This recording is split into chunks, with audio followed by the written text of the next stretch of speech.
بات کہاں سے چلی تھی کہ قرآن کا خلاصہ یوں بھی ہے کہ ایک ریاضت ہے. یہ جو عشر ہے خدا را توجہ دلایا کرو مدرسے کے لیے، یتیموں کے لیے، مسکینوں کے لیے، بیواؤں کے لیے، غریبوں کے لیے. بعض لوگ سفید پوش ہوتے ہیں، وہ بہت محتاج ہوتے ہیں، ان کا بھی خیال رکھا کرو، لیکن یہ ریاضت ہے. چلو ایک اور مثال دے دوں، نماز پڑھو یہ ریاضت ہے. اور مثال، حج کرو، حج کے دن آ رہے یہ ریاضت ہے. قربانی دو یہ ریاضت ہے. یہ قرآن کا خلاصہ ہے. ریاضت، سچ بولو یہ ریاضت ہے. جھوٹ نہیں بولنا یہ بھی ریاضت ہے. حلال کماؤ کھلاؤ یہ ریاضت ہے. اب سمجھ آ گئی کہ قرآن میں دو چیزیں ہیں، ریاضت، خلاصہ قرآن کا ریاضت. یہ جتنی چیزیں حکم دی گئی ہیں یا جتنی چیزوں سے روکا گیا اس کا نام کیا ہے؟ ریاضت. کوئی مولوی بیان کرے نماز کی پابندی، کہو یار استاد نے بتایا تھا ریاضت بیان کر رہا ہے، سبحان اللہ. اور یار فلاں کہہ رہا تھا عشر دیا کرو، یار ریاضت بیان کر رہا ہے. زکوٰۃ دیا کرو، ریاضت بیان کر رہا ہے. روزے رکھو، ریاضت بیان کر رہا ہے. یہ قرآن کا آدھا خلاصہ ہے، ریاضت. جہاد کرو یہ ریاضت ہے. پڑوسی کے حقوق یہ ریاضت ہے. لیکن ریاضت کب کامیاب ہوگی؟ جب اس میں راز ہوگا. جتنی ریاضت ہے سب پہ عمل کر لو. آدھے قرآن پہ عمل ہو گیا. دو لفظوں میں قرآن کا خلاصہ سمجھا دیا کہ یہ ریاضت ہے، ریاضت. لیکن راز کیا ہے؟ راز کیا ہے؟ راز یہ ہے اللہ کے ساتھ تعلق. نماز پڑھی، کیوں پڑھی؟ اللہ راضی ہو جائے. عشر دیا، کیوں دیا؟ ریاضت ہے. راز یہ ہے اللہ راضی ہو جائے. مسجد مدرسے کا تعاون کیا، یہ ریاضت ہے. کیوں کیا؟ اللہ سے تعلق بن جائے، اللہ راضی.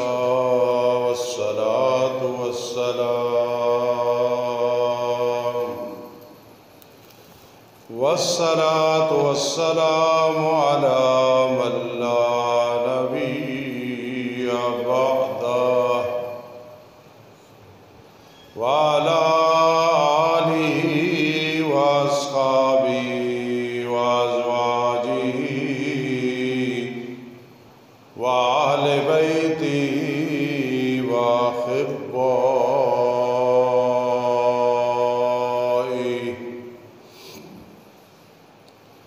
أما بعد فأعوذ بالله من الشيطان الرجيم. بسم الله الرحمن الرحيم. له دعوة الحق. وقال الله تعالى في مقام آخر: يا أيها الذين آمنوا أنفقوا من طيبات ما كسبتم ومما أخرجنا لكم من الأرض ولا تيمموا الخبيث منه تنفقون ولستم بآخذيه إلا أن تغمزوا فيه واعلموا أن الله غني حميد.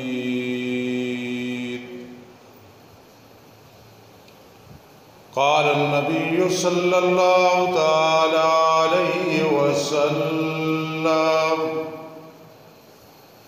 الدعاء مخ العبادة،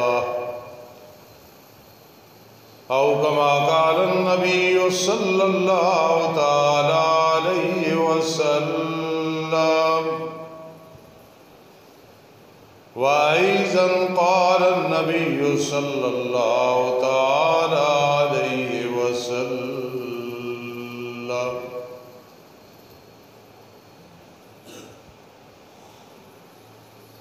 قال الله تعالى يا ابن آدم أنفق عليك أو كما قال النبي صلى الله تعالى عليه وسلم سبحان ربك رب العزة عما يصفون وسلام على المرسلين والحمد لله رب العالمين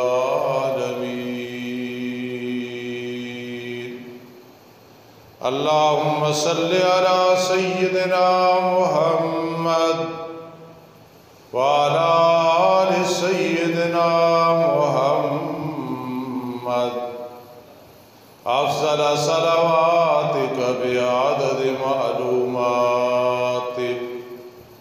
وبارك وسلم عليه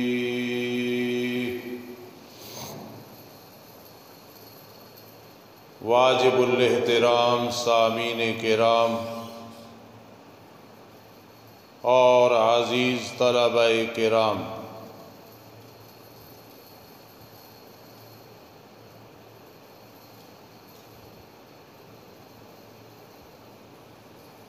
شوال اسلامی مہینوں میں سے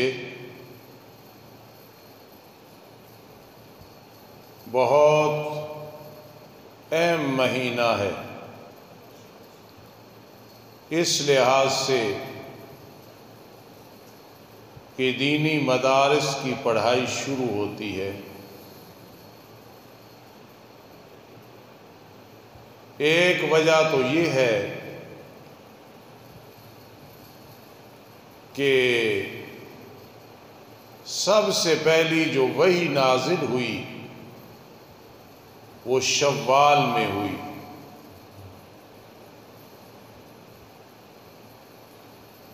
تو اس لیے علماء دیوبند کی کتنی گہری نظر ہے کہ مدارس کی ابتدا شوال سے کرتے ہیں، اور رجب میں نبی اکرم صلی اللہ تعالی علیہ وسلم کو معراج نصیب ہوئی، آسمان پہ جانا آنا، تو اس لیے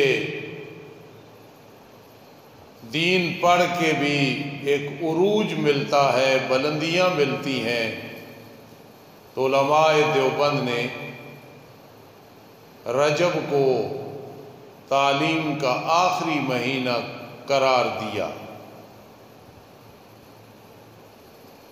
ویسے شوال کا معنی ہوتا ہے بلندیاں، رفعتیں، اور اس کے معنی میں ایک اور لفظ بھی ہے کہ اس مہینے میں اونٹنیوں کا دودھ کم ہو جاتا تھا موسم کے لحاظ سے، تو بہرحال اس مہینے کے ساتھ چونکہ دودھ کا بھی تعلق ہے، بڑھنا یا کم ہونا، اور علم کی جو مثال ہے حدیث پاک میں جو آتا ہے اس حوالے سے دودھ کا اور علم کا بہت گہرا تعلق ہے، چونکہ دودھ بھی نور ہے اور علم بھی نور ہے، تو اس لیے بہرحال شوال کے مہینے میں علماء حق نے مدارس شروع کرنے کے بارے میں ایک قانون بنایا، اور اس کے بھی پیچھے وجہ ہے جو میں نے بیان کی ہے۔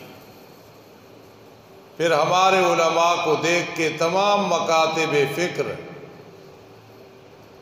وہ بھی اسی شوال سے شروع کرتے ہیں، لیکن یہ کوئی ایسے نہیں ہے ورنہ محرم سے شروع کرتے، ذوالحج سے شروع کر دیتے، ذوالقعدہ سے شروع کر دیتے. یہ خاص وجہ ہے مدرسے شروع کرنے کی. شوال اور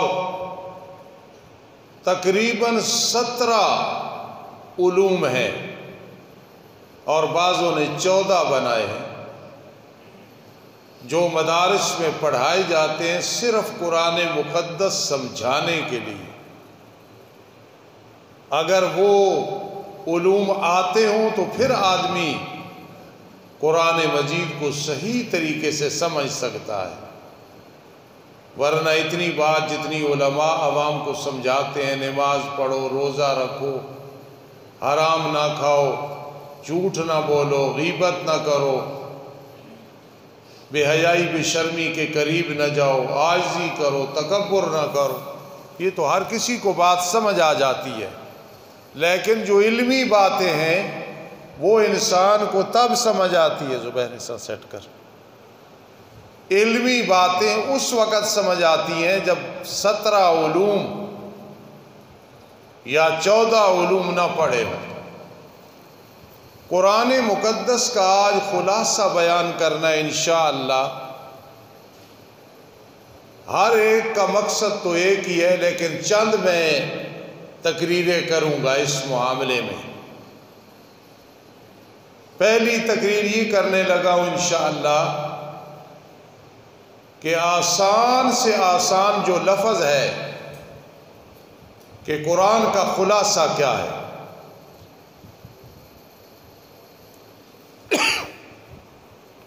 قرآن مقدس کا خلاصہ کیا ہے؟ وہ 2 لفظ ہیں، کر اور نہ کر. میری طرف توجہ ہوگی تو میں بات سمجھا سکوں گا.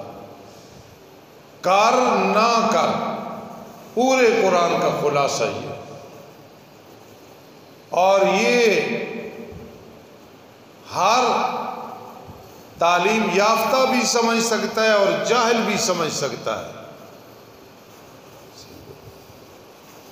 تعلیم یافتہ بھی سمجھ سکتا ہے اور جاہل بھی سمجھ سکتا ہے کہ قرآن کا خلاصہ کیا ہے. کر اور نہ کر، 30 پارے، 6666 آیات، 84,000 الفاظ. سب کا خلاصہ ایک ہے کہ پورے قرآن میں 2 چیزیں، کر یعنی یہ کام کرو، نہ کر یہ کام نہ کرو. یہ ایسا خلاصہ ہے کہ مسلمانوں کا بچہ اور بچی بھی یاد کر سکتے. کہیں بھی بیٹھے ہوں، بھائی قرآن میں 2 چیزیں ہیں، کر نہ کر. یہ تو ایک بہت ہی آسان خلاصہ، یہ بھی ذہن میں رکھنا ہے، انشاءاللہ فائدہ ہوگا. اور دوسرے نمبر پہ قرآن کا خلاصہ کہ قرآن میں 6 مضمون ہیں پورے قرآن. پھر میں نے رمضان المبارک پہ آپ کو یہ بات سمجھائی تھی کہ یہ 6 مضمون قرآن مقدس کے ہر پارہ، ہر صفحے پہ موجود ہے. کوئی سمجھے یا نہ سمجھے، اگر مجھ سے کوئی سوال کرے تو میں اسے ہر صفحے میں بتا سکتا ہوں قرآن مجید کے ہر صفحے پہ کہ یہ 6 مضمون ہیں. میں تو ایک چھوٹا آدمی ہوں، علماء اس کو جانتے ہیں، طلباء جانتے ہیں. اور وہ 6 مضمون کیا ہیں؟ توحید باری تعالی، اللہ کی وحدانیت. دوسرا رسالت، نبی اکرم صلی اللہ تعالی علیہ وسلم کی رسالت، ختم نبوت. 2 موضوع ہو گئے. تیسرا مضمون ہے قیامت. قرآن مجید میں قیامت کا ذکر ہے اور یہ بار بار ہے. سورہ یاسین قرآن کا دل ہے نا، قرآن مجید اس کا دل سورہ یاسین ہے، اور سورہ یاسین میں بھی توحید، رسالت اور قیامت کا ذکر ہے۔ قیامت برپا ہونی ہے، حساب و کتاب ہونا ہے۔ اور چوتھی چیز کیا ہے؟ چوتھا مضمون 6 میں سے احکام، اللہ کے احکام، جتنے حکم ہیں اللہ کے، 1000 حکم ہیں، 1000 چیزوں سے منع کیا گیا ہے۔ ایک دفعہ میں ایک اشارہ کر دوں، قرآن مجید کے متعلق باتیں سننا، سمجھنا، فکر کرنا، اللہ کی رحمت شامل حال ہوتی ہے، اور اللہ کی اس وقت رحمت برس رہی ہوتی ہے۔ ہمارے مڈیالہ تیگا کا ماحول ہے کہ ہر مسجد میں خطیب اللہ کا قرآن بیان کرتے ہیں، لوگ توجہ سے سنتے ہیں، یہ ہماری خوش قسمتی ہے۔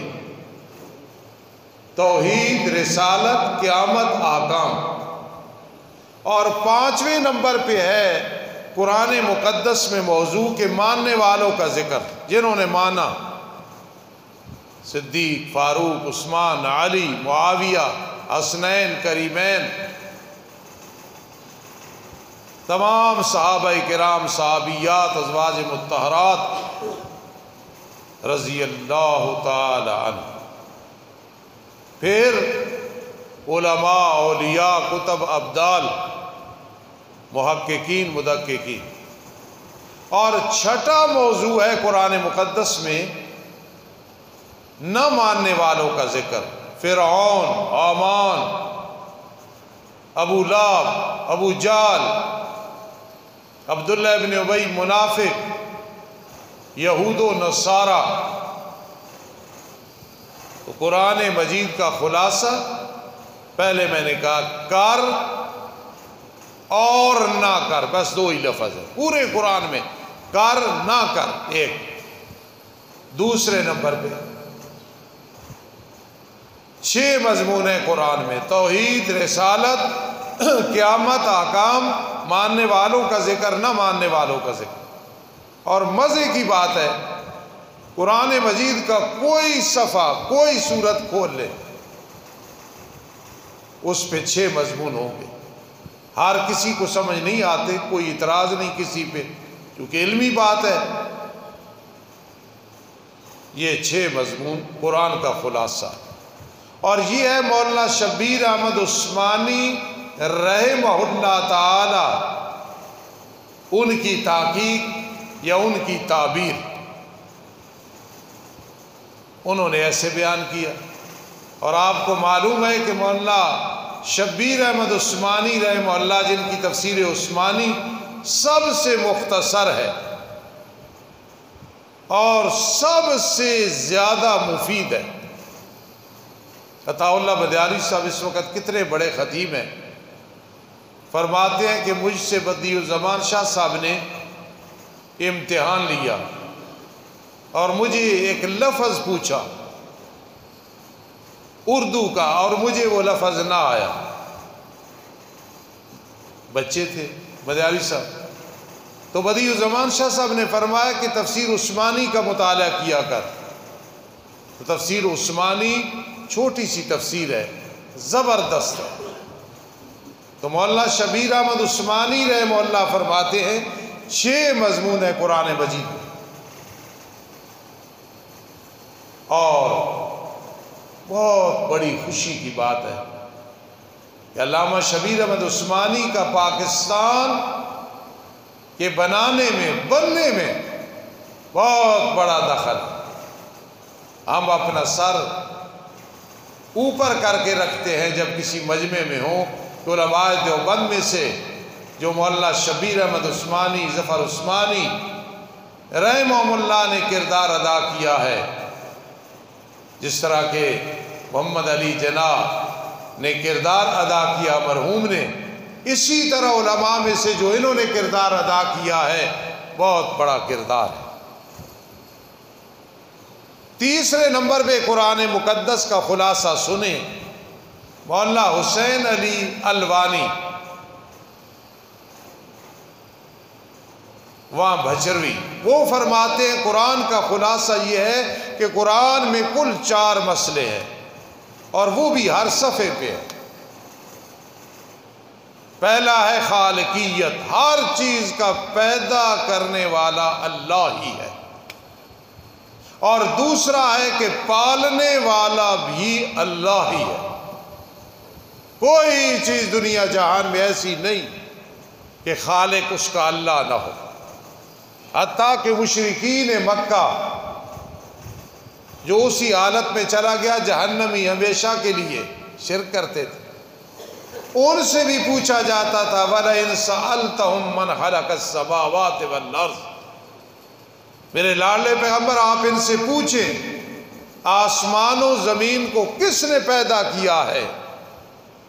فرمایا لَيَقُولُنَّ اللَّهُ، یہ سارے کہیں گے اللہ، اس بات کو مانیں گے اور مانتے ہیں، ہر چیز کا پیدا کرنے والا اللہ، لیکن صرف یہ ماننے سے آدمی مباحد نہیں بنتا ہے۔ مشرکین مکہ مانتے تھے پھر شرک کرتے تھے، قرآن نے انہیں کہا اولئک شر البریہ، کیونکہ صرف یہ ماننے سے بات نہیں بنتی، ہر چیز کا پالنے والا بھی اللہ ہے، یہ بھی مشرکین مکہ مانتے تھے۔ اور تیسرے نمبر پہ ہر چیز میں برکتیں دینے والا وہ اللہ ہے۔ مشرکین مکہ کہتے تھے بڑی برکتیں تو اللہ دیتا ہے، چھوٹی برکتیں اور تدبیری امور کی ہمارے معبود بھی کرتے ہیں، ہمارے پیر بھی کرتے ہیں، ہمارے فقیر بھی کرتے ہیں، ہمارے وڈیرے بھی کرتے ہیں، اس میں ڈنڈی مارتے تھے۔ اور مسلمان کا عقیدہ یہ ہے کہ ہر چیز جو مبارک ہے برکت دینے والا اللہ، البرکت من اللہ، برکت ساری کی ساری اللہ کی طرف سے، تبارک الذی بیدہ الملک، برکت والی ہے وہ ذات جس کے قبضہ قدرت میں بادشاہی ہے، وَهُوَ عَلَىٰ كُلِّ شَيْءٍ قدیر، وہ ہر چیز پہ قادر۔ جس آدمی کو یہ سمجھ آ جائے نا کہ برکت کیا ہے، برکت کیا ہے، یاد رکھنا وہ پھر پریشان نہیں ہوتا کسی معاملے میں۔ تبارک الذی نزل الفرقان علی عبدہ، برکت والی ہے وہ ذات جس نے اتارا قرآن کو اپنے بندے پہ، نبی اکرم صلی اللہ تعالی علیہ وسلم پہ، تاکہ وہ لاڈلا بندہ جہان والوں کو ڈرائے۔ تو معلوم ہوا برکت والی وہ ذات جس نے اتارا قرآن کو، تو قرآن مقدس یہ برکت کا باعث، قرآن سے جو برکت ملے گی کہیں سے نہیں ملے گی۔ اس لیے ہر چیز میں برکت رکھنے والا وہ اللہ ہے، سبحان اللہ۔ اور چوتھا موضوع ہے کہ قیامت کے دن شفاعت کاری کسی کی نہیں ہوگی، کہ زبردستی کوئی کسی کو چھڑا لے، مشرک تھا، کافر تھا، میرا بیٹا تھا جی، میرا چچا تھا، میرا رشتہ دار تھا، عورت کہے میرا خامند، خامند کہے میری بیوی، لیکن ہو شرک اور کفر، یہ شفاعت کاری نہیں ہوگی کہ زبردستی کوئی کسی کو چھڑا لے۔ تو قرآن مجید کا خلاصہ کیا ہے؟ 4 مضمون ہے حضرت الوانی رحمہ اللہ کے نزدیک۔ ہر چیز کا پیدا کرنے والا اللہ، پالنے والا اللہ، برکتیں دینے والا اللہ، اور شفاعت قہری کی نفی۔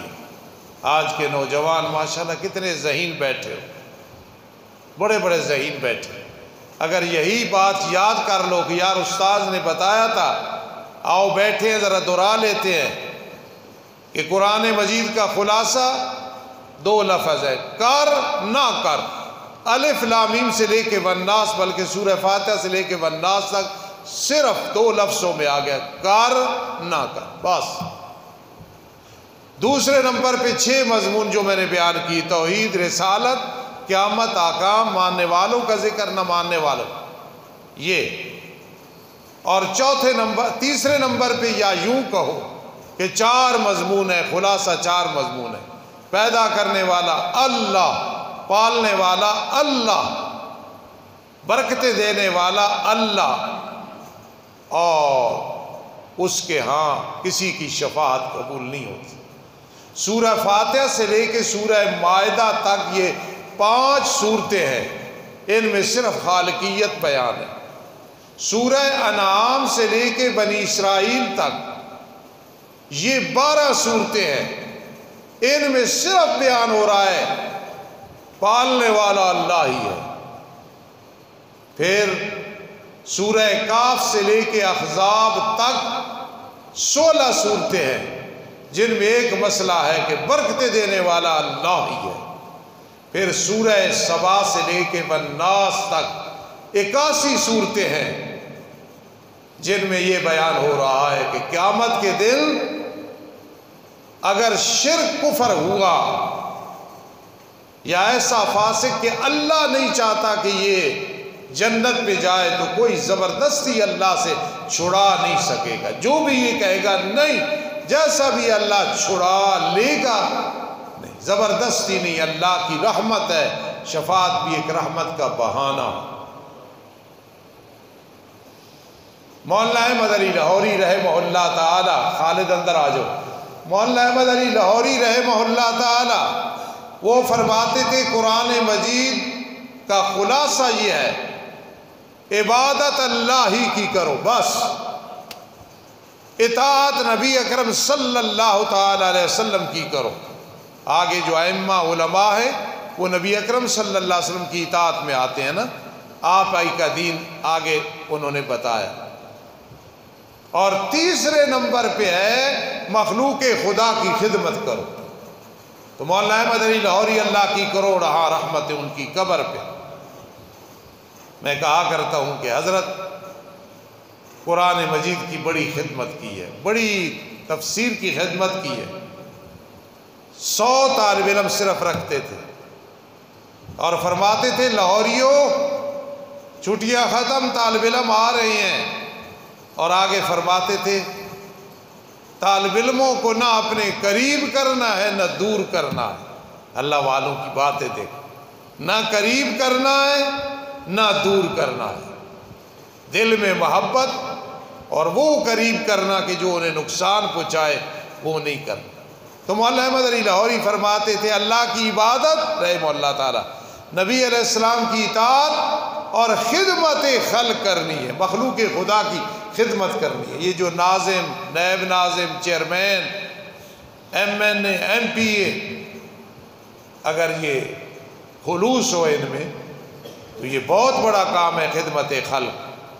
یہ جتنے نمبردار وغیرہ، چوکیدار وغیرہ، دنیاوی لحاظ سے اور دینی لحاظ سے علماء اگر اللہ کی رضا کے لیے کر رہے ہیں تو خدمت خلق یہ قرآن مجید کا تیسرا مسئلہ ہے۔ تو معلوم ہوا خدمت خلق بہت بڑی چیز ہے، بہت بڑی چیز ہے۔ ہر چی خادم شد مخدوم شود، یہ بات ذرا سمجھنا، ہر چی فارسی کا مقول ہے، ہر چی خادم شد مخدوم شود، ہر وہ جو خدمت کرتا ہے نا پھر وہ مخدوم بن جاتا ہے۔ وہ اپنے بزرگوں کی، مخلوق خدا کی خدمت کرتا ہے، اللہ کی مخلوق اس کی خدمت کرتی ہے۔ کل میں نے اپنے چھوٹے بھائی بسم اللہ پٹھان کو دیکھا، عصر کے بعد یہ شیشے صاف کر رہا تھا مسجد، بڑی دعائیں نکلی کہ رمضان میں نے تاکیداً کہا تھا کہ بس اس میں کوئی وجہ ہے یہ شیشے صاف کیا کرو، تو کل یہ عصر کے بعد جمعرات کے دن وہ میں فقیر کی بات مان کے یہ خدمت کر رہا تھا۔ یہ بھی خدمت خلق ہے کہ لوگ آئیں گے، یہ شیشے دیکھیں گے اور دل لگے گا، محبت سے بیٹھیں گے۔ مجھے ہری پور میں ایک میرے شاگرد ایک لیب میں لے گئے، کہنے لگے 10 کروڑ لگا ہے، یہ مشینری آئی ہے ہمارے ہسپتال کی، آؤ ذرا دیکھتے۔ ہمیں کیا پتا تھا، میں عطا الرحمان صاحب وغیرہ گئے تو وہ بڑے غصے سے اپنے چھوٹے ڈاکٹر وغیرہ کو کہنے لگے یہ دیکھو شیشے میلے ہیں، صاف کرو ان کو۔ 10 کروڑ لگا کے پھر بھی کتنی فکر ہے کہ اس کو صفائی رکھنی ہے۔ ایک صفائی سے انسان کے دل میں نبی اکرم صلی اللہ علیہ وسلم کی سنت ہے، نظافت، طہارت۔ تو بہرحال مخلوق خدا کی خدمت کرنا قرآن مجید کے 3 مضمونوں میں سے تیسرا مضمون ہے۔ اللہ کی عبادت، نبی علیہ السلام کی اطاعت اور خدمت خلق، مخلوق خدا کی خدمت جس طرح بھی کر سکتے۔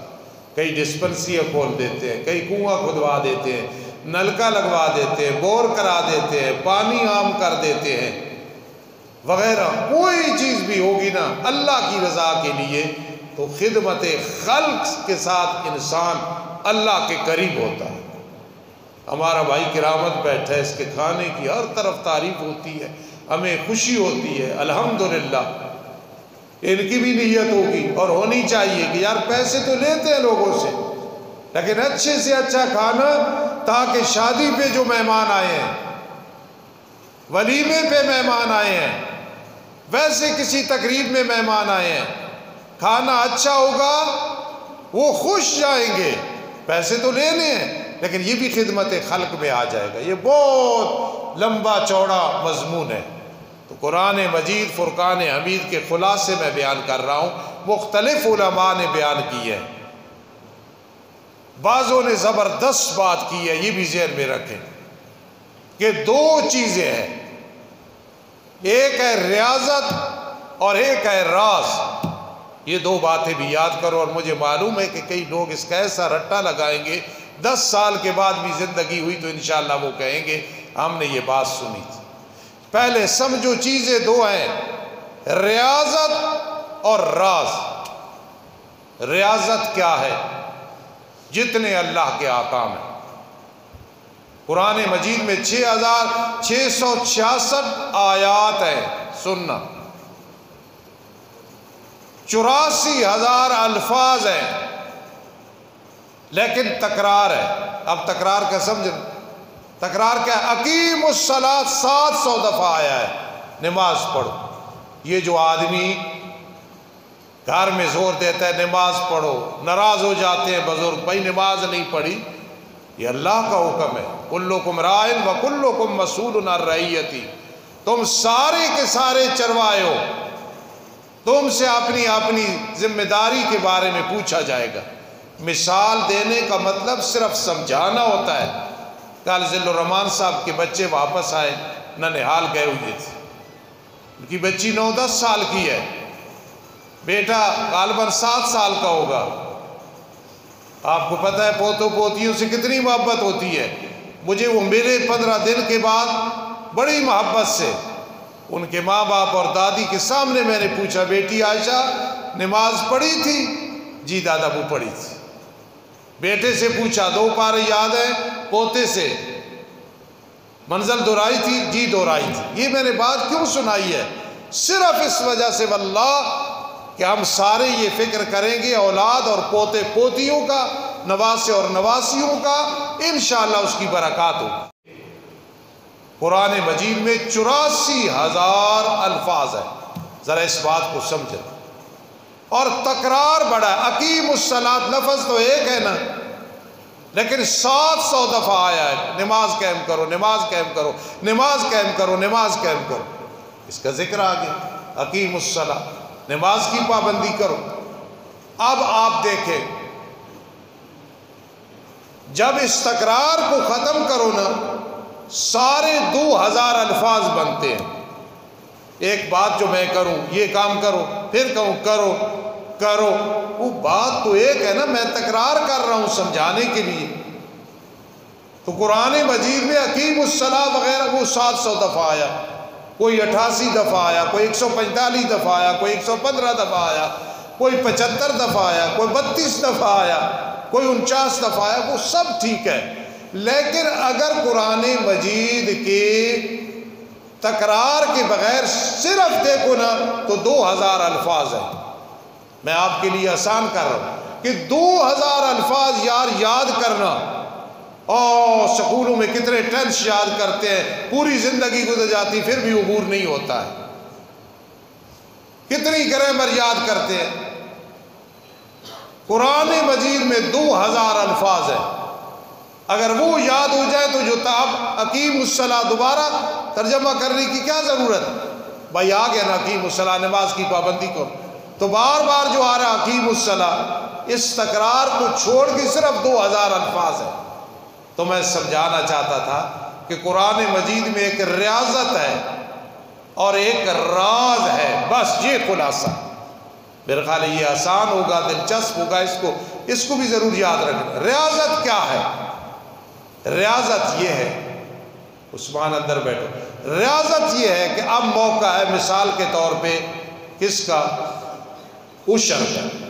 اور قرآن مجید کو جو بلاغ کہا گیا نا, بلاغ کہتے ہیں موقع کے مطابق گفتگو. قرآن موقع کے مطابق گفتگو کرتا ہے. یہ خطیب کو جو خطیب کہتے ہیں نا, اصل جو خطیب ہوتا ہے, ہر کوئی نہیں ہوتا, ہم بھی نہیں ہیں. خطیب اسلام فلاں خطیب, خطیب وہ ہوتا ہے موقع محل کو دیکھ کے وہ بات کرے. اب رمضان گزر گیا تو میں شروع کر دوں, آپ سارے بیٹھے لیلۃ القدر کے فضائل, تو آپ کہیں گے استاد جی مسئلہ ٹھیک ہے لیکن یہ رمضان کی بات ہے. میں ایک سمجھانے کے لیے کہہ رہا ہوں.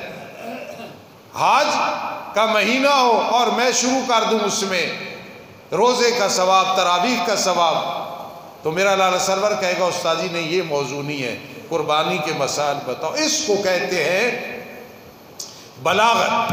تو آج کل ریاضت کیا ہے قرآن مجید نے بیان کیا, ذرا یہ سن لو, فائدہ ہوگا. یا ایھا الذین آمنوا انفقوا من طیبات ما کسبتم ومما اخرجنا لکم من الارض. اے ایمان والو خرچ کرو ستھری ان چیزوں سے جو تم نے کمایا. یہ زکوٰۃ آ گئی قرآن مجید میں, زکوٰۃ کا ذکر ہے, یہ ریاضت آ گئی, زکوٰۃ دو. آپ سمجھتے ہو. وَمِمَّا أَخْرَجْنَا لَكُم مِّنَ الْأَرْضِ, دوسرا یہ کہ خرچ کرو جو ہم نے نکالا تمہارے لیے زمین سے. یہ عشر کا ذکر آ گیا. عشر کا ذکر ان الفاظ میں, مما اخرجنا لکم من الارض, جو ہم نے تمہارے لیے زمین سے نکالا ہمارا حصہ دو. بارانی زمین ہے تو 10واں, اور جہاں مشقت ہوتی ہے, نہری ہے وغیرہ, وہاں 20واں حصہ. یہ قرآن نے کہا, یہ ریاضت ہے. مما اخرجنا لکم من الارض, جو ہم نے نکالا تمہارے لیے زمین سے, سارا تمہارا ہے, 20واں یا 10واں حصہ ہمیں دینا ہے. آج عشر کے دن ہے نا, یاد رکھنا. بعض کہتے 5 وسق ہو, بڑی لمبی بات چلی جاتی ہے. صحیح بات یہ ہے کہ اگر 20 دانے ہوئی ہے نا, شریعت کا حکم ہے کہ ایک ان میں سے اللہ کے راستے میں دو. قلیل ہے یا کثیر ہے, مفتابے یہ قول ہے, تھوڑا ہے یا زیادہ ہے, اپنی ذاتی زمین ہے یا وہ ٹھیکے پہ لی ہے یا مانگ کے لی ہے یا کسی نے بطور تعاون دیا کہ زندگی میں یہ تو اس میں بیج لیا کر اور کھایا کر, کھلایا کر. اس لیے یہ ایک ریاضت ہے. مما خرجنا لکم من الارض, اس سے جو ہم نے نکالا تمہارے لیے زمین سے. ولا تیمموا الخبیث منہ, ردی چیز کا ارادہ نہ کیا کرو کہ ناقص چیز اللہ کے راستے میں دینی ہے. کپڑا ہے ناقص اللہ کے راستے میں دے, گندم ہے, جو ہے, باجرہ ہے, ناقص اللہ کے راستے میں دے دینا نہیں. ردی چیز, خبیث چیز, ناجائز چیز, یا یوں کہو جسے تم اپنے لیے پسند نہیں کرتے, میرے راستے میں نہ دیا کرو.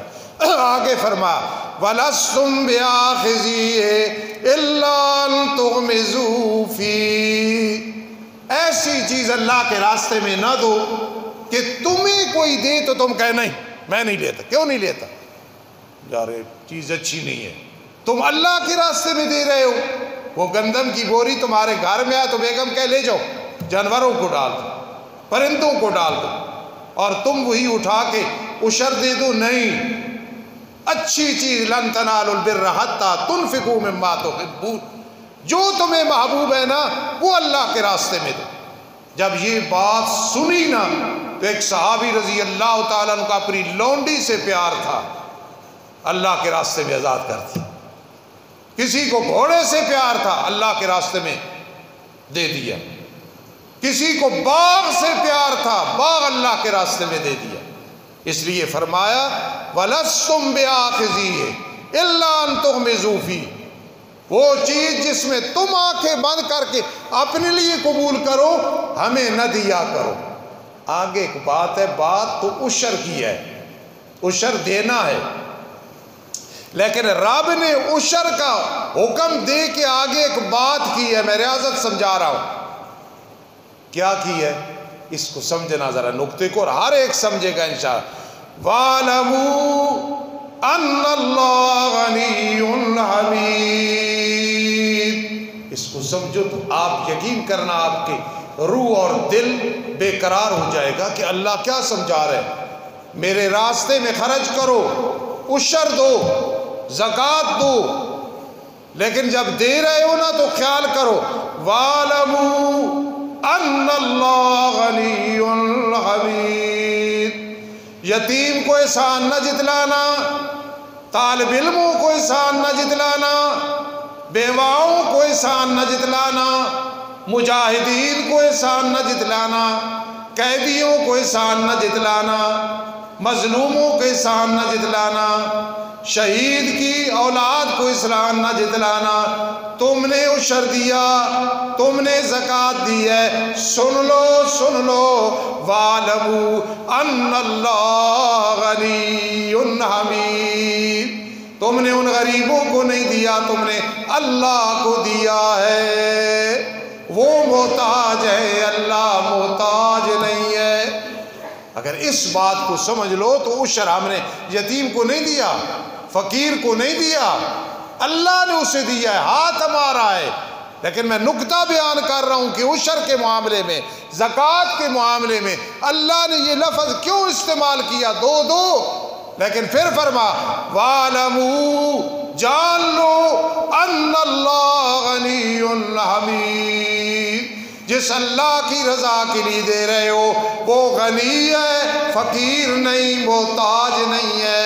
حمید، تعریفوں کی ضرورت نہیں، اس کی تعریفیں کی ہوئی ہیں. کرو گے تو اپنا فائدہ، نہیں کرو گے تو اپنا نقصان ہوگا.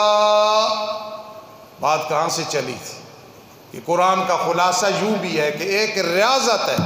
یہ جو عشر ہے، خدا را توجہ دلایا کرو. مدرسے کے لیے، یتیموں کے لیے، مسکینوں کے لیے، بیواؤں کے لیے، غریبوں کے لیے. بعض لوگ سفید پوش ہوتے ہیں، وہ بہت محتاج ہوتے ہیں، ان کا بھی خیال رکھا کرو. لیکن یہ ریاضت ہے. چلو ایک اور مثال دے دوں، نماز پڑھو، یہ ریاضت ہے. اور مثال، حج کرو، حج کے دن آ رہے، یہ ریاضت ہے. قربانی دو، یہ ریاضت ہے. یہ قرآن کا خلاصہ ہے. ریاضت، سچ بولو، یہ ریاضت ہے. جھوٹ نہیں بولنا، یہ بھی ریاضت ہے. حلال کماؤ کھلاؤ، یہ ریاضت ہے.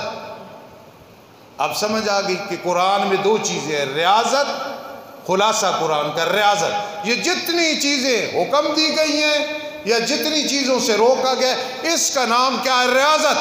کوئی مولوی بیان کرے نماز کی پابندی کو، یار استاد نے بتایا تھا، ریاضت بیان کر رہا ہے. سبحان اللہ.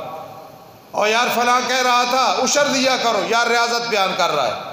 زکوٰۃ دیا کرو، ریاضت بیان کر رہا ہے. روزے رکھو، ریاضت بیان کر رہا ہے. یہ قرآن کا آدھا خلاصہ ہے، ریاضت. جہاد کرو، یہ ریاضت ہے. پڑوسی کے حقوق، یہ ریاضت ہے. لیکن ریاضت کب کامیاب ہوگی؟ جب اس میں راز ہوگا. جتنی ریاضت ہے سب پہ عمل کر لو، آدھے قرآن پہ عمل ہو گیا. دو لفظوں میں قرآن کا خلاصہ سمجھا دیا کہ یہ ریاضت ہے، ریاضت. لیکن راز کیا ہے؟ راز کیا ہے؟ راز یہ ہے اللہ کے ساتھ تعلق۔ نماز پڑھی، کیوں پڑھی؟ اللہ راضی ہو جائے۔ عشر دیا، کیوں دیا؟ ریاضت ہے۔ راز یہ ہے اللہ راضی ہو جائے۔ مسجد مدرسے کا تعاون کیا، یہ ریاضت ہے۔ کیوں کیا؟ اللہ سے تعلق بن جائے، اللہ راضی ہو جائے، یہ راز ہے۔ حج کیا، اتنے پیسے لگائے، اتنے پیسے لگائے، حج پہ گئے، مشقت برداشت کی، یہ ریاضت ہے۔ راز کیا ہے؟ میرے اللہ تو راضی ہو جائے۔ خدا نخواستہ مصیبت آ گئی، صبر کیا، صبر یہ ریاضت ہے۔ اللہ کی رضا کے لیے کیا، یہ راز ہے۔ تو پورے قرآن کا خلاصہ کہیں بیٹھ کے، نہ جہاں بیٹھے ہو، بجائے غیبت کرنے کے، چغلی کرنے کے، غلط مذاق کرنے کے، وقت ضائع کرنے کے، کہا کرو یار استاد نے بتایا تھا کہ قرآن میں قرآن کا خلاصہ دو چیزیں، یا ریاضت ہے، کرو نہ کرو، کچھ کام کرنے کچھ نہیں کرنے، اور راز کیا ہے؟ یا اللہ بس تو راضی ہو جا۔ اور بعضوں نے قرآن کا خلاصہ بیان کیا 2 منٹ میں، وہ سن لو پھر ختم کرتے ہیں۔ وہ یہ قرآن مجید کا خلاصہ ہے خوامیم 7، جن صورتوں کے شروع میں خامیم آتا ہے نا، یہ قرآن مجید کا لب لباب ہے۔ اور یہ عبداللہ ابن عباس رضی اللہ تعالی عنہما نے فرمایا ہے، جنہیں نبی علیہ السلام نے دعا دی تھی، جا اللہ تجھے مفسر قرآن بنائے۔ سبحان اللہ، سبحان اللہ، سبحان اللہ۔ عبداللہ ابن عباس فرماتے ہیں قرآن کا خلاصہ خوامیم میں 7 ہے، 7 صورتیں جن کے شروع میں خامیم خامیم خامیم آتا ہے، اور خوامیم کا خلاصہ سورہ زمر ہے، اور سورہ زمر کا دعویٰ ہے فَعْبُدِ اللَّهِ، اللہ کی عبادت کرو۔ اگلی سورت خامیم مومن میں کیا ہے؟ مومن سورہ مومن میں کیا ہے؟ فَدْعُ اللَّهِ، ذرا سمجھنا۔ سورہ زمر اس میں پورے قرآن کا نچوڑ ہے، فَعْبُدِ اللَّهِ۔ فَعْبُدِ اللَّهِ کا مطلب اگلی سورت پہ ہے، کیا ہے؟ فَدْعُ اللَّهِ، فَدْعُ اللَّهِ، فَدْعُ اللَّهِ۔ تو میرا خیال میں آپ سمجھ گئے ہوگے کہ پورے قرآن کا خلاصہ کیا ہے؟ فَدْعُ اللَّهِ، بس پکار میری ہی رکھنی ہے، مجھے پکارنا ہے، نہ پیغمبر کو پکارنا ہے علیہ السلام، نہ حضرت علی کو پکارنا ہے، نہ کسی ولی کو پکارنا ہے، نہ زندہ کو پکارنا ہے، نہ مردہ کو پکارنا ہے۔ پورے قرآن کا خلاصہ میرے خیال میں، یہ تو آپ کے بچے بھی یاد کر لیں گے کہ استاد نے بتایا کہ پورے قرآن کا خلاصہ کیا ہے؟ فَعْبُدِ اللَّهِ۔ فَعْبُدِ اللَّهِ کا مطلب فَدْعُ اللَّهِ، فَدْعُ اللَّهِ کا مطلب إِيَّاكَ نَعْبُدُ وَإِيَّاكَ نَسْتَعِينُ، اور إِيَّاكَ نَعْبُدُ وَإِيَّاكَ نَسْتَعِينُ کا خلاصہ ہے بسم اللہ الرحمن الرحیم، اور بسم اللہ کا خلاصہ بسم اللہ کی با میں ہے۔ اب پورے قرآن کا خلاصہ کتنا آسان ہو گیا، وہ ریاضت راز بھی آپ کو سمجھ آئی، لیکن یہ اس سے بھی آسان ہے یار، پورے قرآن کا خلاصہ بسم اللہ کی با میں ہے۔ استاد جی با کا معنی نہیں آتا، تو ابھی میں بتاتا ہوں انشاءاللہ وہ کیا ہے۔ با، بسم اللہ میں جو با ہے نا، با اس کا معنی کیا ہے؟ استعینوا باللہ، مشکلات آئیں گی، ان کا رفع کرنے والا اللہ سے رابطہ کر۔ اب کہیں بیٹھو یار قرآن کا خلاصہ میں تجھے 2 منٹ میں نہ سمجھا دوں، تو وہ کہے گا 2 منٹ میں، 2 سیکنڈ میں سمجھ آ سکتا ہے۔ قرآن کا خلاصہ بسم اللہ کی با میں ہے، اور با کا معنی کیا ہے؟ با کا معنی استعینوا باللہ۔ حضرت یونس علیہ السلام مچھلی کے پیٹ میں ہے، لا الہ الا انت سبحانک انی کنت من الظالمین۔ حضرت ایوب بیمار ہیں 18 سال یا 40 سال، رب انی مسنی الضر وانت ارحم الراحمین۔ حضرت زکریا بڑھاپے کے عالم میں کھڑے ہیں، رب ہب لی من لدنک ذریۃ طیبہ۔ کیوں؟ قرآن کا خلاصہ، پہلی کتابوں کا خلاصہ اللہ ہی سے مدد مانگنی ہے۔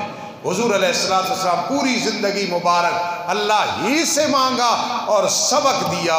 تو بسم اللہ کی بات تو یاد کر لو گے نا، بسم اللہ۔ میرے ایک شاگرد ہیں، انہوں نے ایک تفسیر لی، روح المعانی، ہمارے مدرسے میں ہے، پہلے ہی تھی مجھ سے پہلے۔ علامہ آلوسی رحمہ اللہ تعالیٰ کی، انہوں نے تفسیر کھولی، بڑی مہنگی ہے، تو مجھے کہنے لگے استاد جی میں نے جب کھولی نا تو بسم اللہ میں علامہ آلوسی نے نقطہ لکھا ہے، اللہ اس سے پہلے بسم میں میم کے نیچے زیر ہے، میم کے نیچے زیر ہے۔